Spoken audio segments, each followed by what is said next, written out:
गांव का नाम था शांतिपुर। नाम जितना शांत, गांव उतना ही साधारण। यहाँ आज भी लड़कियों को स्कूल से ज़्यादा घर के कामों में हाथ बटाने की सीख दी जाती थी। लेकिन इस दकियानुसी विचारों के बीच एक रोशनी थी। रूहानी। रूहानी शांतिपुर के एक छोटे से घर में रहने वाले किसान गोपाल मिश्रा की इकलौती बेटी। उसकी आंखें इतनी बड़ी और शरारती थीं कि मानो हर पल कोई नई कहानी गढ़ रही हो। उसने इस साल 12वीं की परीक्षा में पूरे जिले में टॉप किया था। पूरे गांव में गोपाल जी का सीना गर्व से चौड़ा हो गया था। खुशी के इस माहौल में गोपाल जी के मन में एक फिक्र भी थी। रूहानी का सपना था कि वह दिल्ली जाकर बड़ी कॉलेज में एडमिशन ले और डिजाइनिंग कोर्स करके बहुत बड़ी डिजाइनर बने। यह सपना जितना बड़ा था, गोपाल जी की जेब उतनी छोटी थी। एक शाम जब घर के आंगन में चांदनी बिखरी हुई थी, गोपाल जी ने अपनी पत्नी सरस्वती जी से कहा, सुनो जी, रूहानी ने टॉप किया है, अब इसे रोकना पाप होगा। मैंने अपने पुराने दोस्त त्रिलोक चंद से बात की है, वह दिल्ली में रहते हैं। मैंने उन्हें सारी बात बताई तो उन्होंने तुरंत हामी भर दी। रूहानी उनके घर रहकर पढ़ाई करेगी और हमें किराए की या हॉस्टल की चिंता नहीं करनी पड़ेगी। रूहानी यह सुनकर खुशी से झूम उठी। उसने तुरंत अपने पिता को गले लगा लिया। अगले सप्ताह आंखों में बड़े सपने और दिल में थोड़ी घबराहट लिए रूहानी एक छोटा सा सूटकेस और अपने जरूरी कागजात लेकर दिल्ली जाने वाली ट्रेन में बैठी। गोपाल जी ने उसे स्टेशन पर छोड़ा और आखिरी बार कहा, बेटी, अपना और अपने गांव का नाम रोशन करना। और हाँ, त्रिलोक चंद के घर कोई परेशानी हो तो तुरंत फोन करना। दिल्ली, भागम दौड़, शोरगुल और बड़ी बड़ी इमारतें, यह सब रूहानी के छोटे से गांव से बिल्कुल अलग था। ट्रेन आकर दिल्ली स्टेशन पर रुकी। वो अपना सामान लेकर ट्रेन से उतरी। ट्रेन से उतरकर वो अभी इधर उधर देख ही रही थी कि तभी उसके पास एक आदमी आकर बोला, आप रूहानी है? रूहानी उस आदमी की ओर देखती है। वो आदमी देखने में उसके पापा की उम्र का ही था। वो हमें अपना सिर हिलाती है। तभी वो आदमी बोला, त्रिलोक सर ने आपके लिए कार भेजी है, आइए मेरे साथ। रूहानी उसके पीछे चल देती है। कुछ देर में वो कार एक बड़े से घर के सामने आकर रुकती है। घर के गेट पर बड़े बड़े सुनहरे अक्षरों में लिखा था, आहूजा मैंसन। त्रिलोक चंद जी का घर किसी महल से कम नहीं था। मेन गेट से घर तक का रास्ता भी गाड़ियों से भरा था। घर के अंदर रूहानी को त्रिलोक चंद जी ने उनकी शांत प्यारी पत्नी संगीता जी से बहुत प्यार से मिलाया। संगीता जी रूहानी की ओर देखकर प्यार से उसके गाल पर हाथ रखकर बोली, रूहानी बेटा, इसे तुम अपना ही घर समझो। रूहानी मुस्कुरा देती है। तभी वहां दो बुजुर्ग युगल आते हैं। उनको देखकर संगीता जी मुस्कुराकर बोली, माँ, भाऊजी, ये रूहानी है। आपको बताया था ना। तभी वृद्ध महिला आगे आकर रूहानी को देखकर मुस्कुराकर बोली, अच्छा, यही है गोपाल की बेटी रूहानी, बहुत प्यारी बच्ची है। रूहानी बेटा, यहाँ आप खुद को हमसे अलग मत समझना। अब से तुम भी हमारे परिवार का हिस्सा हो। रूहानी ये सुनकर धीरे से मुस्कुराकर बोली, जी दादी माँ। दादाजी भी मुस्कुरा देते हैं। संगीता जी रूहानी से बोली, आरव और रिया तुमसे मिलकर बहुत खुश होंगे। अभी वो कॉलेज गए हैं। चलो तुम तब तक थोड़ा आराम कर लो बेटा। तुम्हें रिया के साथ रूम शेयर करने से कोई प्रॉब्लम तो नहीं होगी ना? यह सुनकर रूहानी बोली, नहीं आंटी, हमें तो बहुत अच्छा लगेगा। हम अपने घर में अपनी माँ के साथ ही सोते थे। उसकी बात सुनकर संगीता जी मुस्कुराकर बोली, ठीक है, चलो। संगीता जी रूहानी को रिया के कमरे तक ले गईं। कमरा बहुत बड़ा था और रंग बिरंगी चीजों से सजा हुआ था। एक दीवार पर बड़े बड़े डिजाइन और फैशन स्केचेस लगे थे, जिन्हें देखकर रूहानी के चेहरे पर एक चमक आ गई। संगीता जी ने कहा, रिया भी तुम्हारी उम्र की है और उसे भी फैशन का बहुत शौक है। उम्मीद है तुम दोनों की अच्छी दोस्ती हो जाएगी। जरूर आंटी, रूहानी ने उत्साह से कहा। संगीता जी ने उसे तौलिया और कुछ जरूरी सामान दिया और कहा, तुम थोड़ा फ्रेश हो जाओ, मैं तुम्हारे लिए नाश्ता भेजती हूँ। संगीता जी जा ही रही थी कि तभी रूहानी बोली, आंटी, एक बात पूछें हम? संगीता जी उसकी मासूमियत से भरे चेहरे को देखकर मुस्कुरा देती हैं और कहती हैं, हाँ बेटा, बोलो ना। पापा ने कहा था कि आपके दो बेटे और एक बेटी हैं, लेकिन आपने बस रिया और आरब का ही जिक्र किया। संगीता जी ये सुनकर बोली, सॉरी बेटा, मैं तो तुम्हें अपने बड़े बेटे के बारे में बताना ही भूल गई। मेरा बड़ा बेटा सौर्य MBA लास्ट ईयर में है। वो थोड़ा शांत है, ज़्यादा बोलता नहीं है। लेकिन रिया और आरब वो बिल्कुल अलग है। तुम जब उनसे मिलोगी, देखना तुम आपस में तुमसे जल्दी घुल मिल जाओगे। संगीता जी के जाने के बाद रूहानी ने अपना सामान रखा और कमरे के साथ जुड़े बाथरूम की ओर बढ़ी। वह लगभग 15 मिनट में फ्रेश होकर बाहर निकली। वह अपने गांव के सादे लेकिन करीने से पहने हुए सलवार कमीज में थी। उसने अपने लंबे बाल एक पोनी टेल में बांध लिए थे। कमरे में वापस आते ही रूहानी चौंक गई। उसके बेड पर कोई लेटा हुआ था। एक लंबा, स्टाइलिश और बेपरवाह सा दिखने वाला लड़का, जिसकी आंखों पर डार्क सनग्लासेस लगे थे, कानों में हेडफोन ठूंसे हुए था। वह आराम से लेटा हुआ था, जैसे ये कमरा उसका निजी ठिकाना हो। उसके पैरों के पास एक महंगा लेदर जैकेट और मेज पर एक सुपर बाइक की चाबी पड़ी थी। रूहानी को अजीब लगा कि कोई इस तरह बिना इजाजत उसके कमरे में कैसे आ सकता है। उसने पहले धीरे से आवाज दी, सुनिए। कोई जवाब नहीं। हेडफोन की वजह से शायद उसे सुनाई नहीं दिया। रूहानी ने एक गहरी सांस ली और थोड़ी तेज आवाज में कहा, सुनिए, आप कौन है और यहाँ क्यों लेटे हैं? आरब ने असहजता से करवट बदली। उसने धीरे धीरे अपने सनग्लासेस उतारे और नींद में आधी खुली रूखी आंखों से रूहानी की ओर देखा। अपने कमरे में रूहानी को देखकर वो हड़बड़ाकर उठते हुए बोला, तुम कौन हो और मेरे कमरे में क्या कर रही हो? तभी रूहानी अपनी आंखें सिकोड़कर बोली, आप हमारी छोड़िए और ये बताइए कि आप कौन है और ये कमरा आपका नहीं, रिया का है। तो हमें बेवकूफ़ बनाने की बिल्कुल भी कोशिश मत करना। कहीं तुम चोर तो नहीं? देखो, अगर तुम सोच रहे हो कि तुम यहाँ से कुछ चुरा पाओगे तो भूल जाओ। हमने गांव का पानी पिया है। तुम जैसे चोरों से तो हम यूँ चुटकियों में निपट लेंगे। उसकी बात सुनकर आरब हैरानी से बोला, वाट, तुमने मुझे चोर कहा? तुम मेरे ही घर में खड़ी होकर मुझे ही चोर बुला रही हो? तुम हो कौन? हाँ, तुम्हें क्या हम बुद्धू लगते हैं? इतने बड़े घर का बेटा भला ऐसी फटी हुई जीन्स क्यों पहनकर घूमेगा? हमें सब पता है। तुम यहाँ चोरी करने आए हो ना? तुम्हें तो हम बताते हैं। रूहानी इतना कहकर इधर उधर देखने लगती है। तभी उसे फ्लावर पॉट दिखता है। वो उस फ्लावर पॉट को उठाकर उसकी ओर दिखाते हुए बोली, आज तुम्हें ऐसा सबक सिखाएंगे कि दोबारा किसी के घर में चोरी करना भूल जाओगे। आरब उसके हाथ में पॉट देखकर हैरानी से इधर उधर भागते हुए बोला, ओए पागल हो, मेरा सर फूट जाएगा। नीचे रखो बॉस को। रूहानी उसके पीछे उसे मारने के लिए दौड़ती। दोनों पूरे कमरे में कभी इधर तो कभी उधर भाग रहे थे। तभी कमरे में रिया आई। सामने का नजारा देख वो हैरान थी। रिया दरवाजे पर खड़ी अपनी आंखें फाड़े हुए इस दृश्य को देख रही थी। एक तरफ उसका भाई आरब अपनी महंगी फटी जीन्स और टी शर्ट में घबराया हुआ भाग रहा था और दूसरी तरफ रूहानी अपने सादे सलवार कमीज में हाथ में एक भारी भरकम फ्लावर पॉट लेकर उसे चोर चोर कहकर दौड़ा रही थी। रिया ने पहले खुद को चिकोटी काटी, यह सुनिश्चित करने के लिए कि वह सपना नहीं देख रही है, और फिर जोर से हंस पड़ी। उसकी हंसी की आवाज कमरे में गूंज उठी। ओह माय गॉड, तुम दोनों क्या कर रहे हो? रिया की आवाज सुनकर दोनों एक साथ थम गए। आरब तुरंत रिया के पीछे छिपा और हाँफता हुआ बोला, री, इसे रोक। यह पागल लड़की मुझे मारना चाहती है। इसने मुझे चोर कहा। रूहानी ने पॉट को नीचे करते हुए अपनी आंखें सिकोड़कर रिया की तरफ देखा। तुम कौन हो? क्या तुम भी इसके साथ मिली हुई हो? रिया अपनी हंसी को संभालते हुए कमरे में आई और दरवाजा बंद कर दिया। अरे अरे, रुको रुको तुम दोनों। और हाँ, मैं इसकी साथी नहीं हूँ, उसने आरब की तरफ इशारा करते हुए कहा। मैं हूँ रिया और यह है आरब, मेरा बड़ा भाई। रूहानी अवाक रह गई। उसके हाथ से पॉट लगभग छूट गया। उसने एक पल अरब की स्टाइलिश फटी हुई जीन्स को देखा, फिर उसके महंगे जैकेट को, और फिर रिया की तरफ देखा। आपका आपका भाई है? रूहानी ने हकलाते हुए पूछा। अरब ने अपने बाल ठीक किए और गुस्से से रूहानी को घूर कर देखा। हाँ, और तुम कौन हो जो मेरे ही घर में खड़ी होकर मुझ पर चोरी का इल्जाम लगा रही हो और मुझे चोर कह रही हो? रूहानी का चेहरा शर्म से लाल हो गया। वह तुरंत पॉट को वापस मेज पर रखने के लिए भागी। हमें माफ़ कर दीजिए, उसने धीमी आवाज में कहा। हमें लगा कि इतने बड़े घर का बेटा ऐसी फटी हुई जीन्स क्यों पहनेंगे। हमारे गांव में ऐसी जीन्स तो फटी हुई मानी जाती है। आरब ने अपना माथा पीट लिया। रिया फिर से जोर से हंसने लगी। ओह रूहानी, तुम बहुत मज़ेदार हो।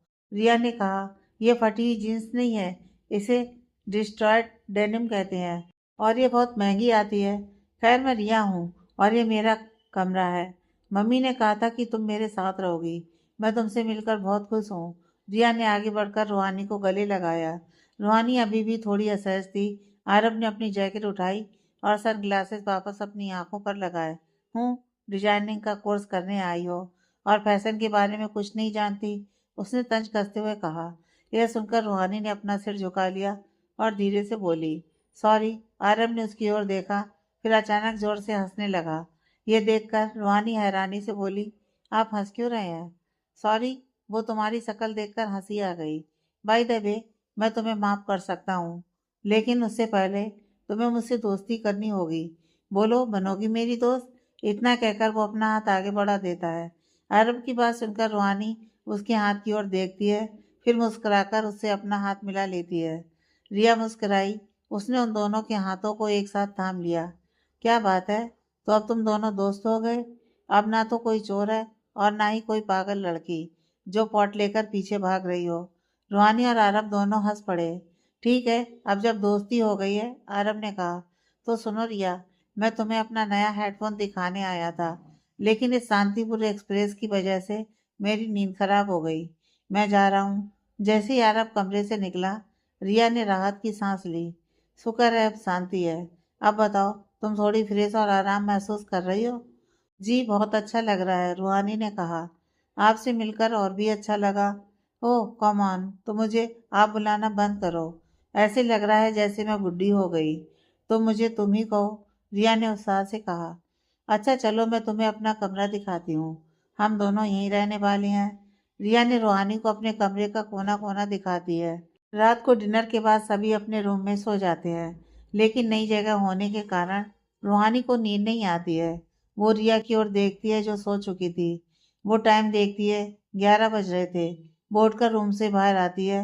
वो कॉरिडोर में अभी घूम ही रही थी कि तभी उसे किचन की लाइट्स ऑन दिखाई देती है। किचन की लाइट्स ऑन देखकर उसे लगा कि शायद संगीता जी होंगी। ये सोचकर वो शोर बढ़ जाती है। वो जैसे ही किचन के डोर पर अभी खड़ी थी कि तभी एक लड़का कॉफी बनाते हुए उसे दिखाई दिया। वो उसका चेहरा नहीं देख पा रही थी क्योंकि उस लड़के की पीठ उसकी ओर थी। रूहानी उस लड़के को देखकर मनी मन बोली, अब ये कौन है? सुबह से इन्हें हमने एक बार भी घर में नहीं देखा है, और रात के 11 बजे कोई भला किचन में क्यों ही होगा? वो अभी ये सब सोच ही रही थी कि तभी अचानक उसके दिमाग में क्या आता है और उसकी आंखें बड़ी बड़ी हो जाती हैं। वो अपना हाथ मुंह पर रखते हुए बोली, कहीं भूत तो नहीं? सावनी ने भी कहा था कि शहर के बड़े बड़े घरों में भूत होते हैं। पक्का ये भूत ही है। हे राम जी, हमें बचा लो इस भूत से। इतना कहकर वो अपनी आंखें बंद कर आलतू जलालतू बुरी बला को टालतू बड़बड़ाने लगती है। किचन में हल्की सी खड़खड़ाहट हुई। यह आवाज़ रूहानी के कान तक पहुंची। उसे लगा कि शायद भूत ने उसकी बात सुन ली और वह भागने वाला है। उत्सुकता और डर के मिले जुले भाव से रूहानी ने धीरे से एक आंख खोली। सामने वह लड़का अब मुड़ चुका था। वह लंबा, गठीला और बेहद सलीके से पहने हुए पैजामा टी शर्ट में था।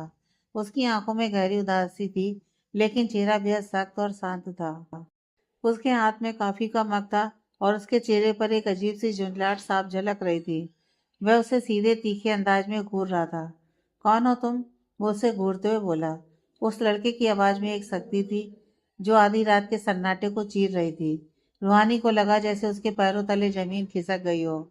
भूत ने बोल दिया। डर के मारे उसके शरीर में एक कपकपी छूट गई और वह इतनी जोर से डर गई कि अनजाने में उसके मुंह से जोर से चीख निकल गई। वह लड़का जिसके हाथ में अभी अभी बनी हुई कॉफी का मग था, उसकी चीख सुनकर चौंक गया और उसका मग हाथ से छूट गया। मग जमीन पर गिरा और कॉफी के गहरे भूरे दाग फर्श पर फैल गए। साथ ही कांच के टुकड़ों की आवाज पूरे घर में गूंज उठी। उस आवाज से पूरे घर में हलचल मच गई। रूहानी, क्या हुआ? रिया तुरंत दरवाजा खोलकर भागते हुए बाहर आई। किचन के पास पहुंची रिया ने फर्श पर बिखरी हुई कॉफी और कांच के टुकड़ों को देखा और फिर उस लड़के को जो अब झुंझलाहट और गुस्से से रूहानी को घूर रहा था। रिया एकदम से रूहानी के पास आई और फुसफुसाते हुए बोली, अरे क्या कर दिया तुमने? तभी शोर सुनकर त्रिलोक चंद जी, संगीता जी और आरब भी भागते हुए किचन की तरफ आए। दादा दादी भी अपने कमरे से बाहर आ गए थे। क्या हुआ बेटा? इतनी रात को कैसा शोर? त्रिलोक चंद जी ने पूछा। संगीता जी ने तुरंत फर्श पर बिखरी हुई कॉफी और कांच के टुकड़ों को देखा और फिर अपने बड़े बेटे को। सॉरी बेटा, तुम ठीक हो? संगीता जी ने चिंता से पूछा। रूहानी ये सुनकर चौंक गई। सॉरी, ये तो ये तो वही बड़ा बेटा था जिसका जिक्र संगीता जी ने किया था, और ये कोई भूत नहीं है। रूहानी ने शर्मिंदगी से अपना मुंह ढक लिया। एक ही दिन में 2 बार? सौर्य ने अपनी माँ की ओर न देखकर सीधी ठंडी निगाहों से रूहानी को घूरा। उसकी उदासी भरी आंखें अब गुस्से से भरी थीं। ये लड़की, सौर्य ने धीमी नियंत्रित आवाज में कहा, रात के 11 बजे मेरे सामने आकर ऐसे चीखी जैसे इसने कोई भूत देख लिया हो, और इसने मेरी कॉफी गिरा दी। रूहानी का चेहरा अब शर्म के मारे लाल हो चुका था। वह लगभग रोने की मुद्रा में थी।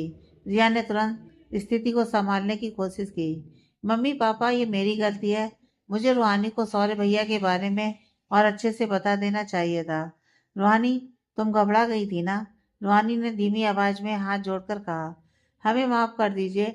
हमने सोचा कि आप वह भूत शब्द कहने की हिम्मत नहीं जुटा पाई। सौर्य ने एक गहरी सांस ली, जैसे वह अपना गुस्सा काबू कर रहा हो। वह बिना कुछ कहे उन सबको नजरअंदाज करते हुए फर्श पर गिरे मग और कॉफी से दूर हटकर अपने कमरे की ओर बढ़ गया। सौर्य बेटा रुको तो, संगीता जी ने आवाज लगाई, लेकिन सौर्य ने दरवाजा बंद कर दिया। त्रिलोक चंद जी ने रूहानी की ओर देखा। उन्होंने उसके चेहरे पर डर, गलती का एहसास और शर्मिंदगी को महसूस किया। वह समझ गए कि यह सब बस गांव की सीधी सादी लड़की के लिए शहर के माहौल और नए लोगों की वजह से हुआ है। उन्होंने प्यार से रूहानी के कंधे पर हाथ रखा। कोई बात नहीं बेटा, हो जाता है। चलो अब सब अपने अपने कमरे में जाओ। और रूहानी, तुम्हें डरने की बिल्कुल ज़रूरत नहीं है। आरब, जो अब तक मुंह पर हाथ रखकर हंसी दबा रहा था, रिया के पास आया और फुसफुसाया, वहाँ शांतिपुर एक्सप्रेस, भाई की कॉफ़ी। मुझे लगा था कि पॉट वाली कहानी ही सबसे अच्छी होगी, पर ये तो।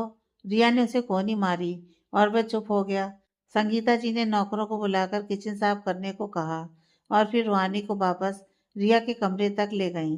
कमरे में वापस आकर रिया ने दरवाजा बंद किया और रूहानी को गले लगा लिया। रूहानी, तुम क्या सोचकर चीख पड़ी थी? सौर्य भैया बहुत शांत हैं, लेकिन उन्हें गुस्सा बहुत ज़्यादा आता है। और जब आता है तो। रिया ने बात अधूरी छोड़ दी। रिया समझ गई। भूत?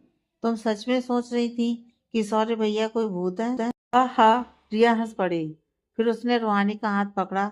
रूहानी, सौर्य भैया थोड़े अलग है। वह बहुत इंट्रोवर्ट है। वह अपनी दुनिया में रहते हैं। कॉलेज से आते हैं, थोड़ा घर का काम करते हैं, पढ़ाई करते हैं और जल्दी सो जाते हैं। उन्हें रात में बस कॉफ़ी पीने की आदत है। इसलिए वह तुम्हें कभी दिखाई नहीं दिए, और उन्हें किसी से ज़्यादा मिलना जुलना पसंद नहीं है। ऐसा क्यों? रूहानी ने पूछा। वो ऐसे ही हैं। वो फालतू की बातें नहीं करते। वह बहुत सीरियस है, रिया ने समझाया। खैर, अब तुम उनके सामने मत जाना। उन्हें गुस्सा आया तो वे तुम्हें कुछ कहेंगे नहीं, बस घूरेंगे। और उनकी घूरने की आदत बहुत डरावनी है। रिया की बातों से रूहानी को सौर्य से और भी डर लगने लगा। रिया ने देखा कि रूहानी अभी भी डरी हुई है। उसने रूहानी को गले लगाकर कहा, चिल कर, कल सुबह सब ठीक हो जाएगा। अब सो जाओ, तुम्हें सुबह कॉलेज जाने के लिए उठना है। रूहानी ने हामी से रिलाया। कुछ देर बाद रिया सो गई, लेकिन रूहानी की आंखों में नींद नहीं थी। वह करवटें बदल रही थी। अगली सुबह रूहानी सुबह जल्दी उठ गई। रिया अभी भी सो रही थी। रूहानी ने जल्दी से तैयार होकर रिया को जगाया। नाश्ते की मेज पर त्रिलोक चंद जी, संगीता जी, दादा दादी और आरब पहले से मौजूद थे। सौर्य कहीं दिखाई नहीं दे रहा था। गुड मॉर्निंग बेटा रूहानी, त्रिलोक चंद जी ने कहा। तुम आज थोड़ी थकी हुई लग रही हो। रात को ठीक से सोई नहीं क्या? रूहानी ने मुस्कुराते हुए कहा, अंकल बस थोड़ा नई जगह का असर है। आज से तुम्हारा कॉलेज शुरू हो रहा है। संगीता जी ने कहा, मन लगाकर पढ़ाई करना बेटा, और कोई भी प्रॉब्लम हो तो आरब और रिया तो है ही। रूहानी ने आरब की ओर देखा, जिसने उसे देखते ही आंख मारी। हाँ हाँ, मैं हूं ना। शांतिपुर एक्सप्रेस को आज मैं दिल्ली की सैर कराऊंगा, आरब ने मुस्कुराते हुए कहा। नाश्ता करने के बाद तीनों ने अपना बैग उठाया। वो सब दरवाजे की ओर बढ़ ही रहे थे कि तभी पीछे से एक आवाज आई, रुको। आवाज में वही पुरानी शक्ति और अधिकार था। रूहानी, रिया और आरब तीनों एक साथ मुड़े। सीढ़ियों से उतरकर सौर्य किचन की ओर जा रहा था। वह आज सफेद शर्ट और गहरे नीले रंग की जींस में था। वह आज भी शांत और संयमित दिख रहा था, लेकिन पिछली रात से गुस्से की हल्की सी परत उसकी आंखों में अभी भी महसूस हो रही थी। मैं तुम तीनों को कॉलेज छोड़ दूंगा, सौर्य ने मग में काफी डालते हुए उन्हें देखे बिना कहा। सौर्य के ये सब सुनते ही कमरे में जैसे बिजली गिर गई। आरब और रिया एक दूसरे की ओर अविश्वास से देखने लगे। भाई, आप हमें कॉलेज छोड़ेंगे? आरब ने हैरत में अपनी आवाज ऊंची कर दी। आज तक तो आपने कभी हमें कॉलेज नहीं छोड़ा, फिर आज ये चमत्कार कैसे हुआ? रिया ने भी हाँ में हाँ मिलाई। हाँ भैया, आपने तो मेरे कहने पर भी आज तक मुझे कॉलेज ड्रॉप करने नहीं गए और आज खुद ही कह रहे हैं कि आप हमें ड्रॉप करेंगे। क्या हुआ, सब ठीक है? सौर्य ने अपना मग उठाया और उन दोनों को घूर कर देखा। उसकी निगाहों में कोई भाव नहीं था, लेकिन वह घूरना ही काफी डरावना था। हो गई तुम दोनों की बकवास। अब जाओ और तैयार हो जाओ। मैं भी कॉलेज के लिए निकल रहा हूँ, तुम्हें भी साथ लेकर चलता हूँ, सौर्य ने धीमी नियंत्रित आवाज में कहा। आरव ने रिया को कोनी मारी और फुसफुसाया। लगता है भाई को सच में कल रात का गुस्सा आ रहा है और अब शांतिपुर एक्सप्रेस को सजा मिलेगी। रिया ने उसे आंख दिखाई और फिर सौर्य की ओर देखकर कहा, ठीक है भैया। रूहानी जो अब तक चुपचाप ये सब देख रही थी, उसका दिल जोर जोर से धड़क रहा था। वह समझ गई कि सौर्य के इस फैसले के पीछे शायद पिछली रात की घटना थी। वह अपनी आंखें नीचे झुकाकर वहीं खड़ी रही। त्रिलोक चंद जी और संगीता जी भी हॉल में आ गए थे। अरे वाह, ये तो बहुत अच्छी बात है सौर्य, त्रिलोक चंद जी ने खुश होकर कहा। सौर्य ने अपनी कार की चाबी ली। वह अभी भी एक शब्द नहीं बोला। उसने अपनी माँ को देखा और वहां से चला गया। कार में आगे की सीट पर सौर्य शांत मुद्रा में बैठा था और कार चला रहा था।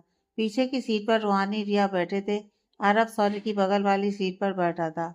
आरव ने माहौल को हल्का करने की कोशिश की। भाई सच बताइए, आज आपका ये हृदय परिवर्तन होने के पीछे का राज क्या है? अपने भाई बहन पर इतनी रहम कब से आने लगी आपको? सौर्य ने बिना मुड़े स्टीयरिंग पर हाथ रखे रखे धीमी आवाज में जवाब दिया। आरव, तू परसों रात अपने दोस्तों के साथ पार्टी करने गया था, क्या ये बात तूने डैड को बताया था? सौर्य की बात सुनकर आरव की सिट्टी पिट्टी गुम हो गई। वो सौर्य की ओर देखकर अपने दांत चमकाते हुए बोला, भाई मैं तो मजाक कर रहा था, आप प्लीज डैड से कुछ मत कहना, प्लीज भाई। कार एकदम से कॉलेज के गेट पर रुकी। कॉलेज आ गया, तुम दोनों अपने क्लास में जाओ। सौर्य ने बस इतना कहा। रिया और आरव जल्दी से बाहर निकल गए।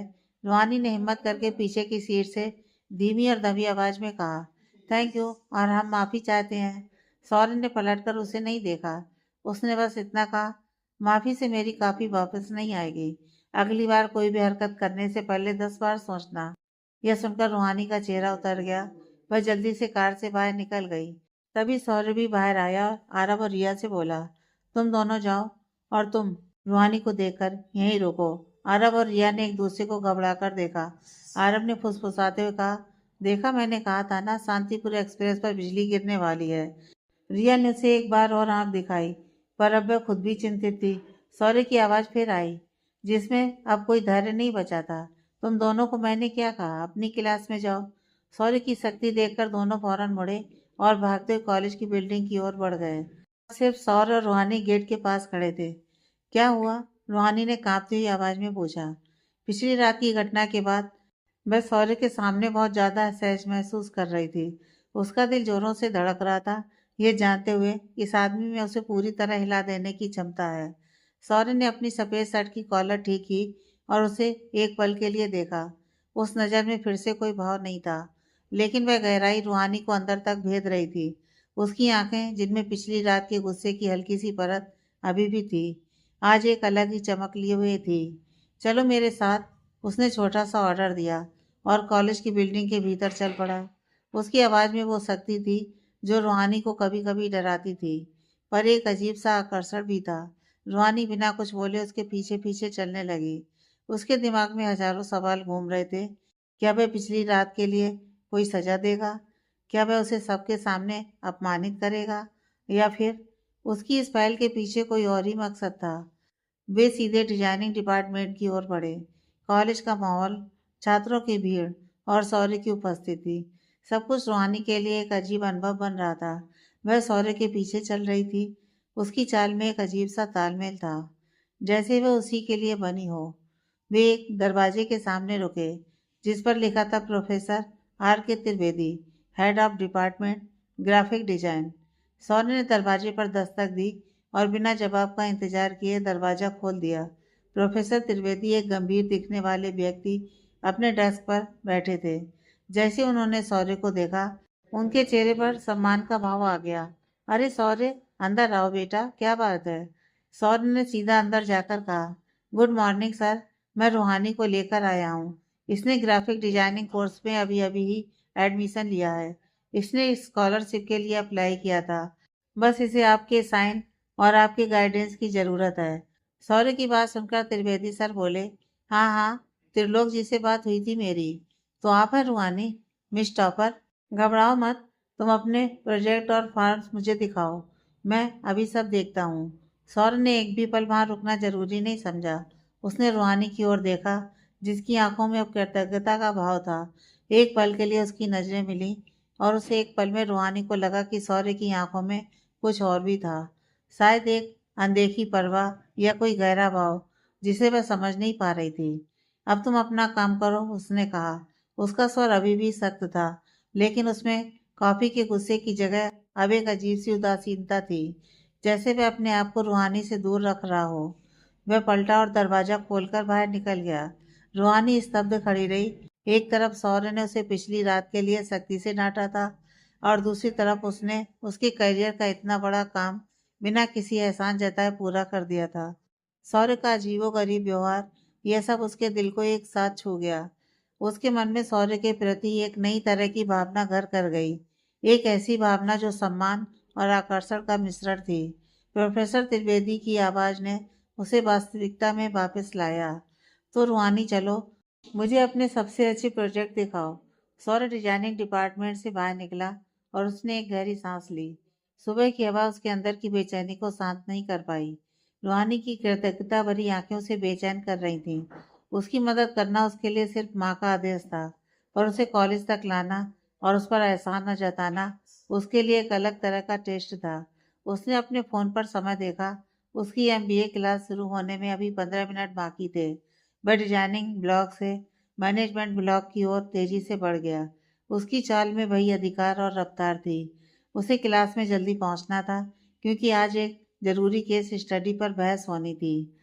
उधर डिजाइनिंग डिपार्टमेंट में प्रोफेसर त्रिवेदी ने रूहानी के फॉर्म्स पर हस्ताक्षर कर दिए थे। तुम्हारा काम बेहतरीन है रूहानी, प्रोफेसर ने चश्मा उतारते हुए कहा। तुम्हारी ग्राफिक डिजाइनिंग की समझ बहुत अच्छी है।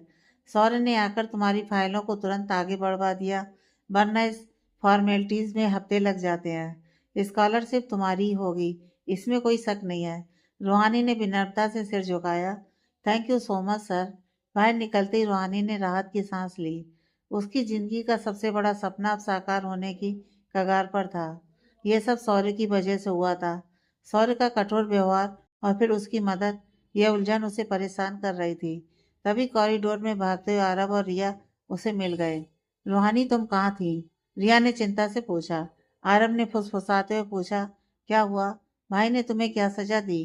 क्या उन्होंने तुम्हें कॉलेज के सबसे मुश्किल प्रोजेक्ट पर लगा दिया? रूहानी उन दोनों को देखकर मुस्कुराई। उसका तनाव अब काफी कम हो गया था। शांत हो जाओ तुम दोनों, रूहानी ने कहा। कोई सजा नहीं मिली। तो फिर भाई ने तुम्हें क्यों रोका था? रिया ने उत्सुकता से पूछा। रूहानी ने उन्हें पूरी बात बताई। सौर्य जी, वो हमें डिपार्टमेंट हेड के पास लेकर गए थे, हमारी स्कॉलरशिप के फॉर्म्स पर साइन करवाने। आरव और रिया एक साथ ठिठक गए। क्या? आरव की आंखें आश्चर्य से बड़ी हो गईं। भाई ने स्कॉलरशिप के लिए? आज तक तो उन्होंने किसी की भी मदद नहीं की, और आज उन्होंने तुम्हारी की। उसने नाटकीय अंदाज में अपना सिर पकड़ लिया। रिया ने भी अविश्वास से सिर हिलाया। मुझे यकीन नहीं हो रहा रूहानी, उन्होंने मेरे लिए कभी ये सब नहीं किया, लेकिन उन्होंने तुम्हारे लिए। आखिर सौर्य भाई के दिमाग में चल क्या रहा है? आरव ने फिर सिर खुजलाया। आज तो दिन ही अजीब है। पहले उन्होंने हमें कॉलेज ड्रॉप किया, फिर रूहानी को स्कॉलरशिप में मदद की, और मुझे तो पार्टी की पोल खुलने से बचा लिया। लगता है सौरभ भाई का दिमाग हिल गया है। आरव की बात सुनकर रिया उसकी बात को इग्नोर करते हुए रूहानी से बोली, देखो रूहानी, भाई थोड़े अजीब हैं, कठोर लेकिन दिल के बुरे नहीं हैं। अच्छा तुम ये सब छोड़ो, चलो मैं तुम्हें अपने दोस्तों से मिलाती हूँ। तुम्हें उन सबसे मिलकर बहुत अच्छा लगेगा। रिया और आरव रूहानी को खींचते हुए कैंपस के सबसे व्यस्त रंगीन हिस्से की ओर ले गए, जिसे छात्रदा स्क्वायर कहते थे। ये एक खुला कोर्ट यार्ड था, जहाँ कैंटीन और कॉमन रूम्स के रास्ते मिलते थे। तो रूहानी, रिया ने उत्साहित होकर कहा, यह है हमारी दुनिया, आज से तुम भी इसका हिस्सा हो। वो एक बड़े गोल मेज के पास पहुंचे, जहाँ पहले से ही 3 लोग बैठे थे, एक लड़का और 2 लड़कियां। गाइस मिलो रूहानी से, ये हमारे घर में नई आई हैं, और आज से हमारी कॉलेज पार्टनर भी। रिया ने जोर से घोषणा की। आरव ने मेज पर अपनी पीठ टिकाई और मुस्कुराया। और ये रही हमारी कोर टीम। सबसे पहले जिस लड़के को रिया ने मिलाया वह था विवान। विवान एक शांत गंभीर दिखने वाला लड़का था जो हमेशा अपनी नोटबुक में कुछ न कुछ लिखता रहता था। वह रिया के मैच में ही था और उसे अक्सर बुक्स का कीड़ा कहा जाता था। हाय रुहानी, विवान ने हल्के से सिर हिलाया। तुम ग्राफिक डिजाइनिंग में हो, सुना है अच्छा स्कोप है। और बगल में बैठी लड़की थी निशा, जो अपनी बेबाक स्टाइल और आत्मविश्वास के लिए जानी जाती थी। वह फैशन डिजाइनिंग की स्टूडेंट थी। निशा ने रूहानी को ऊपर से नीचे तक स्कैन किया, फिर गर्मजोशी से हाथ बढ़ाया। वेलकम। रिया और आरब के साथ जुड़ना यानी फन की गारंटी पर थोड़ी सावधान रहना। इन दोनों के चक्कर में अक्सर मुसीबतें भी आती हैं। और मैं हंस पड़ी। तीसरी लड़की थी प्रिया, जो बहुत ही चुलबुली और हमेशा हंसती रहती थी। वह विवान और रिया के साथ ही थी। अरे वाह, एक और लड़की। अब हमारा ग्रुप बैलेंस हो गया। प्रिया ने रूहानी को गले लगाते हुए कहा, तुम्हें देखकर लग रहा है कि तुम बहुत सीधी हो, पर चिंता मत करो, ये दोनों तुम्हें बिगाड़ देंगे। रूहानी उन सबकी गर्मजोशी से थोड़ी सहज हो गई। उसने धीरे से कहा, हेलो, हमें आप सबसे मिलकर बहुत अच्छा लगा। रूहानी ने एक गहरी सांस ली और मुस्कुराने की कोशिश की। दोस्तों के इस ग्रुप में शामिल होना अच्छा था, लेकिन वह जानती थी कि शौर्य की वजह से उसकी जिंदगी अब हमेशा सवालों के घेरे में रहेगी। रिया और आरब रूहानी को खींचकर द स्क्वायर की सबसे आरामदायक मेज पर लाए थे। कैंटीन से काफ़ी और स्नैक्स आ चुके थे। तो रूहानी, निशा ने क्रिस्प बाइट लेते हुए पूछा, ये बताओ कि तुमने डिजाइनिंग क्यों चुनी। निशा की आवाज़ में जिज्ञासा थी। रूहानी थोड़ी झिझकी, फिर एक गहरी सांस ली। डिजाइनिंग, ये मेरा सबसे बड़ा सपना है, उसने धीरे से कहा। हम हमेशा से अपनी माँ की पुरानी साड़ियों के डिजाइन से प्रेरित होते थे। हमें लगता है कि ग्राफिक डिजाइनिंग में भी रंगों और कहानियों का बुनना होता है। हमें विदेश में मास्टर्स के लिए स्कॉलरशिप चाहिए थी और ये कॉलेज हमारी शुरुआत है। प्रिया ने उत्साह से कहा, वाह, ये तो बहुत अच्छी बात है। और तुम स्कॉलरशिप लगभग जीत चुकी हो। विवान ने अपना पेन नीचे रखा। रूहानी, डिजाइनिंग तुम्हारा सपना है और तुम्हारा सपना एक दिन जरूर पूरा होगा। विवान की बात सुनकर रूहानी मुस्कुरा देती है। कुछ देर बाद रूहानी अपने नए दोस्तों के साथ समय बिताने के बाद अब कुछ किताबें और स्टेशनरी लेने के लिए कॉलेज की बुक स्टोर की ओर जा रही थी, जो लॉन्च के ठीक बगल में थी। रूहानी तेजी से चल रही थी। उसकी आंखें जमीन पर थीं, क्योंकि वह सौर्य के बारे में सोच रही थी। तभी वह एक कठोर और मजबूत व्यक्ति से टकराई। कॉफी का एक मग जो उस व्यक्ति के हाथ में था जमीन पर गिरा और गहरा गर्म काला तरल पदार्थ फर्श पर फैल गया। कुछ ईंटें उस शख्स की सफ़ेद शर्ट के निचले हिस्से और रूहानी की हल्के रंग की चुन्नी पर पड़ी। रूहानी ने तुरंत ऊपर देखा और सांस लेना भूल गई। उसके सामने सौर्य खड़ा था। उसकी आंखें गुस्से से सिकुड़ी हुई थीं और उसका माथा तनाव से भरा था। क्या तुम देखकर नहीं चल सकती? सौर्य की आवाज़ सामान्य से ज़्यादा सख्त थी। कॉफी की गर्मी और उसकी शर्ट पर लगे दाग ने उसके शांत रहने के अंतिम प्रयास को भी खत्म कर दिया था। रूहानी तुरंत सदमे से बाहर आई और घबराकर बोली, सॉरी जी, आई एम सो सॉरी, हमारा ध्यान कहीं और था। उसने बिना सोचे समझे अपनी चुन्नी से उनकी सफ़ेद शर्ट पर लगे कॉफ़ी के दाग को पोंछने के लिए हाथ बढ़ाया। सौर्य ने एक पल के लिए अपनी आंखें बंद कर लीं, जैसे वह बहुत मुश्किल से अपने गुस्से को पी रहा हो। फिर उन्होंने तुरंत रूहानी का हाथ पकड़ लिया और झटके से अपनी शर्ट से दूर किया। हाथ हटाओ। की आवाज़ ठंडी और सख्त थी। तुम्हारे साथ सॉरी कहने से मेरे काफ़ी का दाग नहीं हटेगा रूहानी। रूहानी का दिल जोर से धड़क रहा था। उनके छूने की जगह पर एक सिरन दौड़ गई थी, पर सौर्य की शक्ति ने उसे तुरंत डरा दिया। हम आपका शर्ट साफ कर देंगे और हम अभी आपके लिए दूसरी कॉफ़ी ले आते हैं। उसने तुरंत समाधान पेश किया। सौर्य ने अपनी शर्ट पर फैले कॉफ़ी के दाग को देखा और फिर रूखेपन से उसे जवाब दिया, ज़रूरत नहीं है, मुझे अपनी क्लास के लिए देर हो रही है और यह दाग, इसे मैं खुद देख लूँगा। उन्होंने रूहानी पर अपनी तेज नज़र डाली और अगली बार अपने सपनों को ज़मीन पर देखने के बजाय सामने देखकर चलो। उन्होंने इतना कहा और बिना एक और शब्द बोले उन्होंने अपने हाथ से एक नैपकिन निकाला और कॉफ़ी के फैले हुए तरल को अनदेखा करते हुए सीधे मैनेजमेंट ब्लॉक की ओर तेजी से बढ़ गए। उनकी चाल में वही अधिकारपूर्ण रफ्तार थी जिसने स्पष्ट कर दिया कि उनके पास इस छोटी सी दुर्घटना के लिए समय नहीं था। रूहानी वहीं स्तब्ध खड़ी रही। उसकी चुन्नी पर भी कॉफ़ी के गहरे दाग लग गए थे, लेकिन उसका ध्यान उस पर नहीं था। उसका पूरा ध्यान सौर्य के व्यवहार पर था।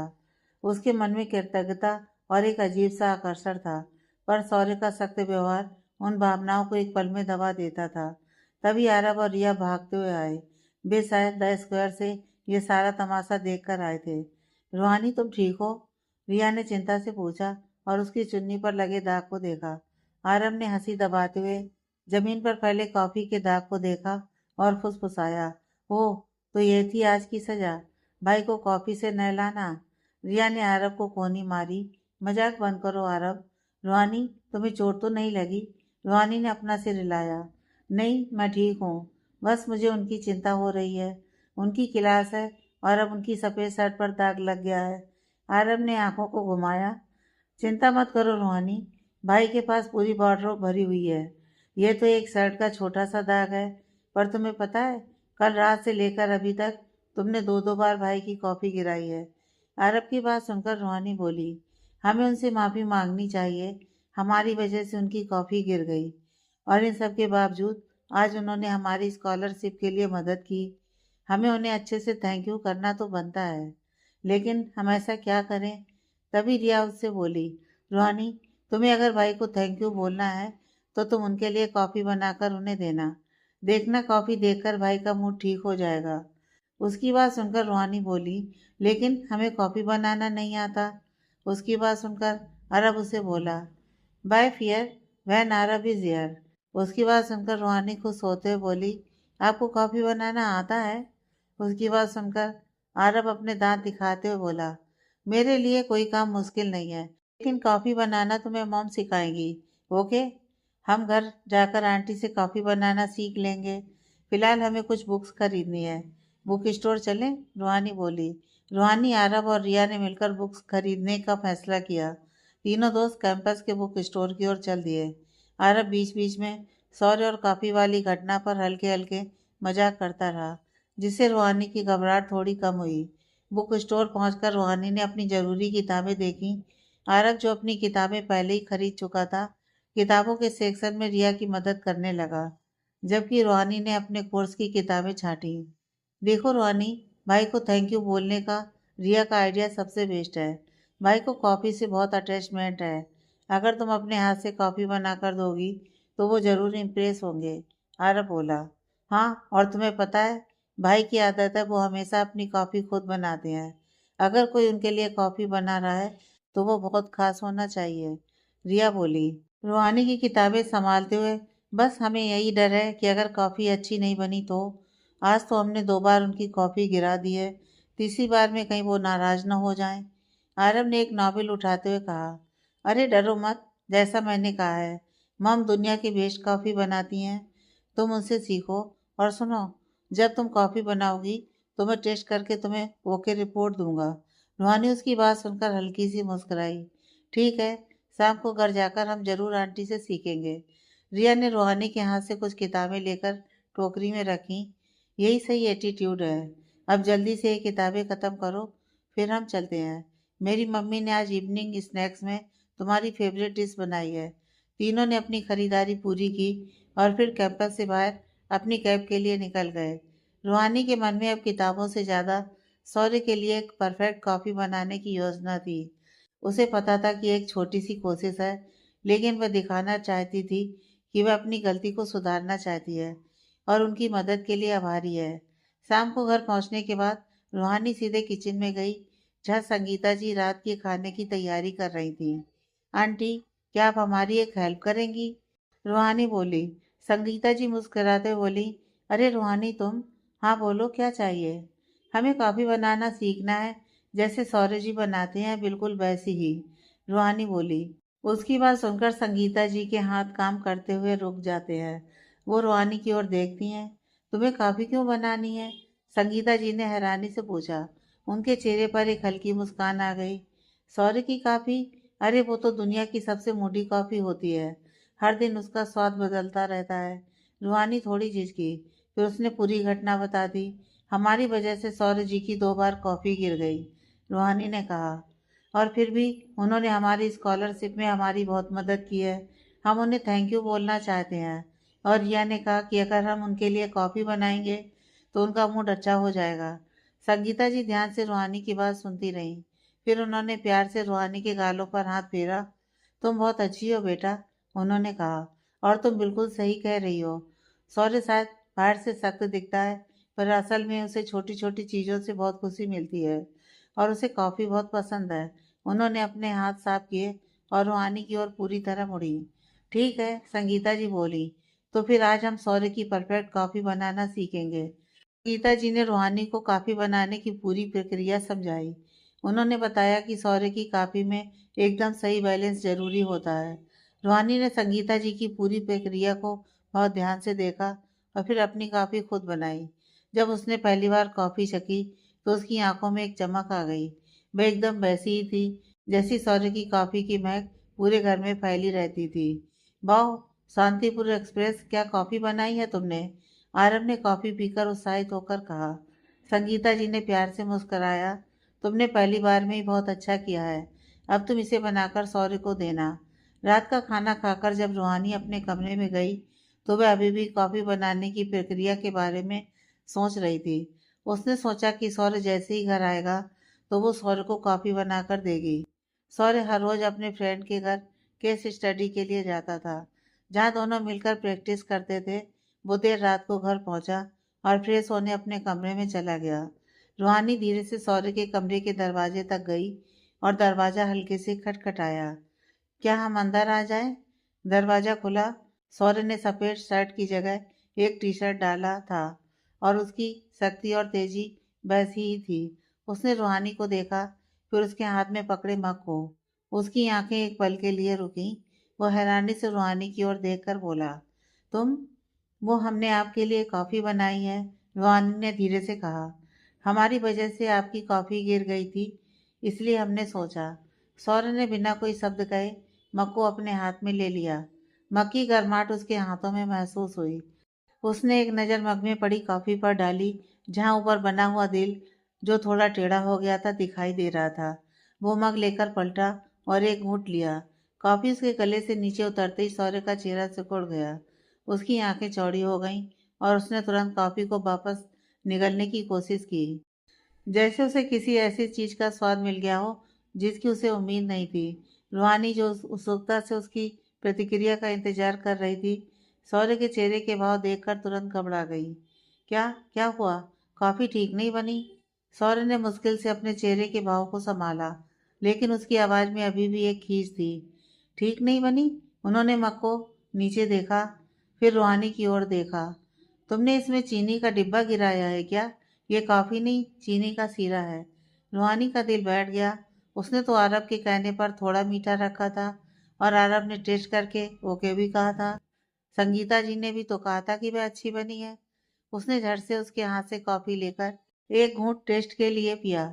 उसने पहली बार कॉफ़ी पी थी, इसलिए उसे कॉफ़ी के टेस्ट के बारे में बिल्कुल भी पता नहीं था।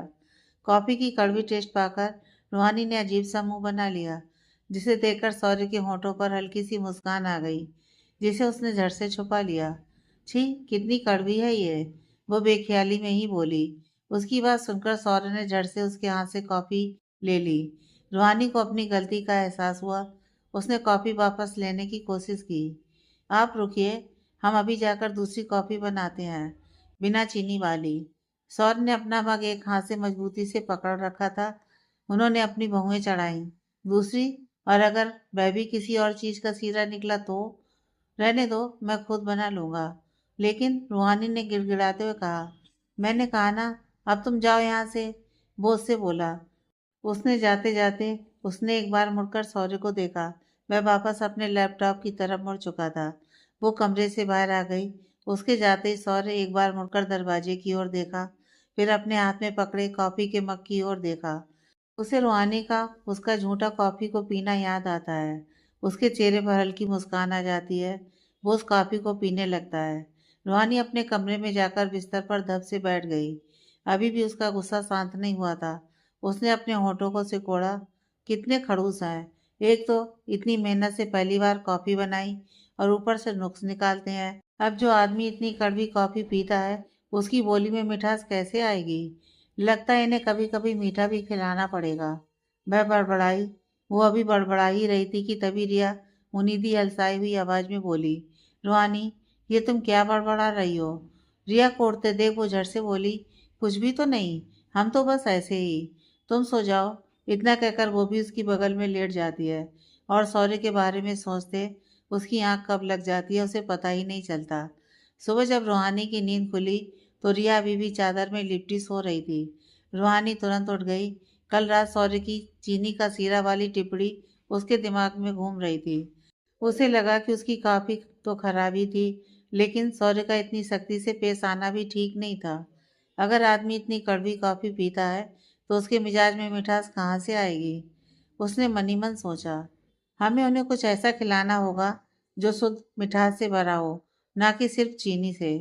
रूहानी ने जल्दी से तैयार होकर एक नई रणनीति के साथ किचन की ओर रुख किया। किचन में संगीता जी चाय बना रही थी। गुड मॉर्निंग आंटी, रूहानी ने कहा। अरे रूहानी, गुड मॉर्निंग बेटा, तुम आज जल्दी उठ गई। आंटी, हमें आपसे एक और हेल्प चाहिए।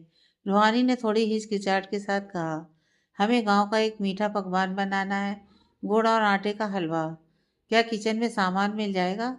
संगीता जी मुस्कुराई। जरूर मिलेगा। गुड़ और आटे का हलवा, वाह, बहुत दिनों बाद ऐसा कुछ खाने को मिलेगा। लेकिन तुम क्यों, मैं बना देती हूँ ना। आनी ने धीरे से कहा। प्लीज आंटी, आज हम बनाए। संगीता जी धीरे से हंस पड़ी। अच्छा ठीक है, चलो, मैं तुम्हारी मदद करती हूँ। संगीता जी की निगरानी में रूहानी ने जल्दी से गुड़ और आटे का हलवा बनाया। हलवे की महक पूरे घर में फैल गई। रूहानी ने छोटे से स्टील के डिब्बे में 2 चम्मच हलवा निकाला और उसके ऊपर बादाम सजाई। ये बिल्कुल पारंपरिक और प्यार भरा प्रयास था। नाश्ते की मेज पर त्रिलोक चंद जी, दादा दादी और संगीता जी मौजूद थे। आरव और रिया अभी भी नहीं उठे थे। तभी सौर्य अपने कॉलेज जाने के लिए तैयार होकर नीचे आया। वह आज गहरे नीले रंग की शर्ट और ट्राउजर में था, एकदम सलीकेदार और शांत। वह सीधा अपनी जगह पर बैठ गया और बिना किसी को देखे नाश्ता करने लगा। रूहानी ने सौर्य को नाश्ता करते देखा तो उसकी आंखों से बसते हुए उसके कमरे की ओर चल दी। सौर्य के कमरे का दरवाजा खोल वो अंदर गई और एक टिफिन का डिब्बा टेबल पर रख दिया और तुरंत उसके कमरे से बाहर आ गई। रूहानी ने जल्दी से सौर्य के कमरे का दरवाजा बंद किया और धड़कते दिल के साथ वापस डाइनिंग टेबल की ओर बढ़ी। वह इतनी घबराई हुई थी कि उसने सौर्य की आंखों से नजर मिलाने की हिम्मत नहीं की और चुपचाप अपनी सीट पर बैठ गई। सौर्य नाश्ता कर रहा था। उसने रूहानी को देखा, जिसने उसे देखते ही अपनी नजरें झुका ली थी। सौर्य को उसका यह व्यवहार अजीब लगा, लेकिन वह कुछ नहीं बोला। गुड मॉर्निंग बेटा, त्रिलोक चंद जी ने रूहानी को देखकर कहा। गुड मॉर्निंग अंकल, रूहानी ने धीमे स्वर में उत्तर दिया। सौर्य ने अपना नाश्ता खत्म किया और घड़ी देखी। उसने मेज से उठते हुए कहा, मम मैं जा रहा हूँ, आज एक जरूरी प्रेजेंटेशन है। ठीक है बेटा, ध्यान से जाना, संगीता जी ने कहा। सौर्य ने परिवार के सदस्यों को हल्के से सिर हिलाया और दरवाजे की ओर बढ़ गया। रूहानी की सांसें थम गई थीं।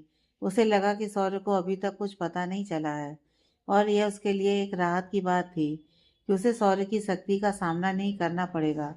जैसे ही सौर्य हॉल से गुजरकर अपने कमरे की ओर मुड़ा, रूहानी के मन में एक बेचैनी हुई। क्या सौर्य उसे डांटेगा? क्या वह हलवा वहीं छोड़कर चला जाएगा? सौर्य अपने कमरे में आया। वह सीधा अपनी मेज की ओर बढ़ा, जहां उसका लैपटॉप बैग रखा था। जैसे ही उसने बैग उठाया, उसकी नज़र मेज पर रखे उस छोटी चमकदार स्टील की डिब्बी पर पड़ी। उसने भौहें चढ़ाई। नीचे रूहानी अभी अपनी उधेड़ बुन में ही थी कि तभी उसके कानों पर सौर्य की तीखी आवाज पड़ी। मम। सौर्य की तीखी आवाज डाइनिंग टेबल तक साफ सुनाई दी। रूहानी के कान खड़े हो गए और उसके पेट में गुड़गुड़ी होने लगी। उसकी नजरें तुरंत मेज पर झुकी हुई थी, जैसे उसने कोई बहुत बड़ी चोरी की हो और पकड़ी गई हो। संगीता जी ने चाय का प्याला मेज पर रखा और उठते हुए कहा, क्या हुआ सौर्य, तुम अभी तक गए नहीं? आप देखिए, ये क्या है। सौर्य हॉल में आ चुका था। वह गुस्से से लाल था और उसके हाथ में वही छोटी स्टील की डिब्बी थी। उसने डिब्बी को हवा में उठा रखा था, जैसे वह कोई बारूद हो। संगीता जी ने डिब्बी को देखा और एक हल्की सी मुस्कान उनके चेहरे पर आ गई, लेकिन उन्होंने सौर्य के गुस्से को देखकर उसे छिपा लिया। मॉम, ये टिफिन मेरे कमरे में क्यों है? आपको पता है ना, कोई बिना पूछे मेरे कमरे में जाए, ये मुझे बिल्कुल भी पसंद नहीं है। वो कह अपनी माँ से रहा था, लेकिन उसका इशारा रूहानी की ओर था, क्योंकि वो जान चुका था कि यह टिफिन रूहानी ने उसके कमरे में रखा है। सौर्य की तेज आवाज सुनकर आरव और रिया भी उठ चुके थे। सौर्य की तेज आवाज सुनकर आरव और रिया भी तुरंत अपने कमरे से भागते हुए हॉल में आ गए। आरव अभी भी टी शर्ट और शॉर्ट्स में था। उसकी आंखें नींद से भरी थीं, लेकिन चेहरे पर साफ साफ उत्सुकता झलक रही थी। मम, क्या हुआ? रिया ने पूछा। फिर उसकी नजर सौर्य के हाथ में पकड़ी हुई स्टील की डिब्बी पर गई। आरव तुरंत सौर्य की बगल में आया और डिब्बी को देखकर हैरानी से बोला, क्या हुआ भाई? आपके हाथ में टिफिन? कुछ स्पेशल ले जा रहे हो क्या? सौर ने एक पल के लिए आरव को घूर कर देखा, फिर गुस्से में बोला, यह टिफिन का बॉक्स मेरे रूम में किसने रखा? संगीता जी एक पल रूहानी की ओर देखती हैं। रूहानी ने हिम्मत करके कांपती हुई आवाज में बोला, ये हमने। सौर्य की आंखें जैसे रूहानी पर जम गईं।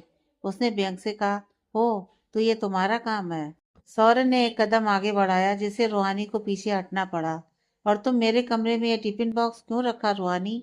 मेरे कमरे में बिना इजाजत जाने की तुम्हारी हिम्मत कैसे हुई? ये मत भूलो कि तुम बस इस घर की मेहमान हो, इस घर की सदस्य नहीं हो। सौर्य का चेहरा गुस्से से तमतमा रहा था। उसके सब तीरों की तरह रूहानी के दिल में उतर रहे थे। संगीता जी तुरंत बीच में आई। सौर्य, ये क्या तरीका है बात करने का? रूहानी ने सबके लिए कितने प्यार से हलवा बनाया है, और ये टिफिन मैंने ही उसे रखने को कहा था। सौर्य ने गहरी सांस ली और अपनी माँ की ओर देखा। उसकी आवाज अब थोड़ी धीमी थी, पर उसमें अभी भी गुस्सा भरा था। मम, आप जानती हैं कि मुझे दूसरों का मेरे सामान को छूना पसंद नहीं है। और ये बात खत्म नहीं हुई रूहानी। आज के बाद मेरे कमरे के पास भी मत आना। वह गुस्से से तेजी से वापस अपने कमरे की ओर चला गया। आरव और रिया एक दूसरे को देख रहे थे। संगीता जी ने रूहानी का हाथ पकड़ा और उसे डाइनिंग टेबल पर वापस बिठाया। उन्होंने प्यार से रूहानी के गालों को थपथपाया और कहा, घबराओ नहीं बेटी, बस वह थोड़ा चिड़चिड़ा है, उसे देर हो रही है। तुम बैठो और चाय पियो। रूहानी की आंखें भर आईं। उसने मुश्किल से अपने आंसू रोके। उसके मन में एक सवाल बार बार आ रहा था, सौर्य इतना नाराज क्यों है? रूहानी अभी भी डाइनिंग टेबल पर बैठी थी। उसके सामने चाय का प्याला ठंडा हो रहा था। सौर्य के कठोर शब्दों से उसे गहरा दुख पहुंचा था, और वह खुद को अपमानित महसूस कर रही थी। आरव और रिया को सौर्य का गुस्सा देखकर थोड़ा बुरा लगा था, खासकर जिस तरह उसने रूहानी से बात की थी। रिया, जो स्वभाव से चुलबुली और रिश्तों को संभालने वाली थी, रूहानी के पास आई और उसकी बगल वाली कुर्सी पर बैठ गई। रिया ने रूहानी का हाथ अपने हाथ में लिया। रूहानी, उसकी बातों को दिल पर मत लो प्लीज। भैया, वो बस ऐसे ही हैं। सच कहूँ तो हम सब डरते हैं उनके इस प्राइवेसी वाले नखरे से। आरव ने सिर हिलाया। हाँ, शांतिपुर एक्सप्रेस। भाई का एक ही नियम है, कमरा मेरा स्वर्ग है, दरवाजा बंद मतलब दुनिया बंद। वो इतने सालों से ऐसे ही हैं। रूहानी ने अपने आंसू पोंछे। आरव ने फिर माहौल को हल्का किया। वैसे मुझे यकीन है कि भाई ने तुम्हारी इतनी डांट लगाई है, लेकिन उन्होंने गुड़ का सीरा वहीं फेंका नहीं, उन्होंने जरूर खा लिया होगा। संगीता जी ने धीरे से सिर हिलाया और रूहानी की ओर देखकर मुस्कुराई। हाँ रूहानी, वो हलवा उसने अपने बैग में रख लिया है, अब तुम उनके लिए उदास मत होना। ठीक है, रूहानी ने कहा, हम सौर्य जी के नियमों का सम्मान करेंगे। रिया ने मुस्कुराकर रूहानी का हाथ थपथपाया। गुड गर्ल, अब उठो, नाश्ता करो, कॉलेज के लिए तैयार हो जाओ। तुम्हारे डिजाइनिंग प्रोजेक्ट में ही तुम्हारी सबसे अच्छी मिठास दिखनी चाहिए। रूहानी ने मुस्कुराते हुए चाय का प्याला उठाया। उसने मन ही मन ठान लिया कि अब वो सौर्य के सामने नहीं आएगी, वो सिर्फ अपनी पढ़ाई पर ध्यान देगी। कॉलेज में रूहानी अपनी पहली ग्राफिक डिजाइनिंग क्लास में थी। प्रोफेसर त्रिवेदी ने छात्रों को एक नया मुश्किल प्रोजेक्ट दिया था। एक ऐसा ब्रांड लोगो डिजाइन करो जो परंपरा और आधुनिकता के बीच संतुलन साधता हो। ये लोगो आपकी संस्कृति की जड़ों को छूना चाहिए, लेकिन इंटरनेशनल मार्केट के लिए आकर्षक होना चाहिए। यह प्रोजेक्ट रूहानी के सपनों से सीधे जुड़ता था। वह जानती थी कि उसे अपने गांव की कला को वैश्विक स्तर पर ले जाना है। उसने अपनी नोटबुक में स्केच बनाना शुरू किया। वह अपनी माँ की साड़ियों के किनारों, गांव के सड़कों पर बने पारंपरिक रूपांकनों और गुड़ के हलवे के सुनहरे रंग से प्रेरणा ले रही थी। क्लास खत्म होने के बाद रूहानी अपने दोस्त रिया, अरब, निशा, प्रिया और विवान से द स्क्वायर पर मिली। पूरा कैंपस एक अलग ही ऊर्जा से भरा था। जगह जगह रंगीन बैनर लग रहे थे और छात्रों का एक बड़ा ग्रुप अगले हफ्ते होने वाले यूथ फेस्टिवल की तैयारियों में व्यस्त था। गाइस, ये रहा इस साल का सबसे बड़ा इवेंट। मैं तो इस बार भी इंटर कॉलेज डांस कंपटीशन में धमाल मचाऊंगी, रिया ने उत्साहित होकर कहा। आरव ने सीना फुलाया और मैं इस बार स्ट्रीट प्ले में हिस्सा ले रहा हूँ। मेरा करेक्टर इस साल का सबसे फनी और वायरल होने वाला है। तुम लोग बस तालियां बजाने के लिए तैयार रहना। शांतिपुर एक्सप्रेस। निशा जो फैशन डिजाइनिंग की स्टूडेंट थी, पहले ही अपनी एंट्री के बारे में सोच रही थी। मेरा ध्यान सिर्फ फैशन शो पर है। मुझे उम्मीद है कि मैं कॉलेज की बेस्ट डिजाइनर का खिताब जीतूंगी। विवान ने अपनी नोटबुक में कुछ लिखते हुए कहा। मैं इस साल इंटर कॉलेज डिबेट में हिस्सा ले रहा हूँ। सबकी बातें सुनकर रूहानी को भी उत्साह महसूस हुआ। रूहानी, तुम किस में हिस्सा ले रही हो? प्रिया ने पूछा। रूहानी ने अपनी स्केच बुक को कसकर पकड़ा। हम ग्राफिक डिजाइनिंग कंपटीशन में हिस्सा ले रहे हैं। हमारा प्रोजेक्ट वही परंपरा और आधुनिकता वाला लोगो डिजाइन। रिया ने खुशी से तालियां बजाईं। ये तो शानदार है, तुम्हारा डिजाइन सबसे सच्चा होगा। दोस्तों के उत्साह के बावजूद रूहानी के दिमाग में प्रोफेसर त्रिवेदी और सौर्य के शब्द गूंज रहे थे। अरब ने देखा कि रूहानी अभी भी अपने स्केच को उलझन में देख रही है। क्या हुआ रूहानी? आरब ने मजाक किया। रूहानी ने सिर हिलाया। आरब, हमें लेगेसी और इंटरनेशनल मार्केट के लिए लोगो बनाना है। प्रोफेसर ने कहा कि हमें स्ट्रक्चर और रूल्स की ज़रूरत है, ना कि सिर्फ भावना की। लेकिन हमें समझ में नहीं आ रहा कि।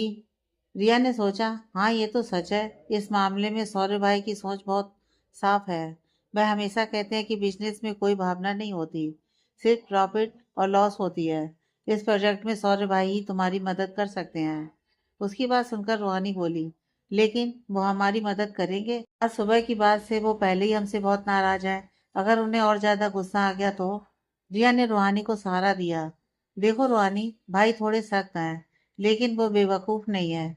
वह जानते हैं कि तुम्हारा प्रोजेक्ट तुम्हारे स्कॉलरशिप के लिए कितना जरूरी है।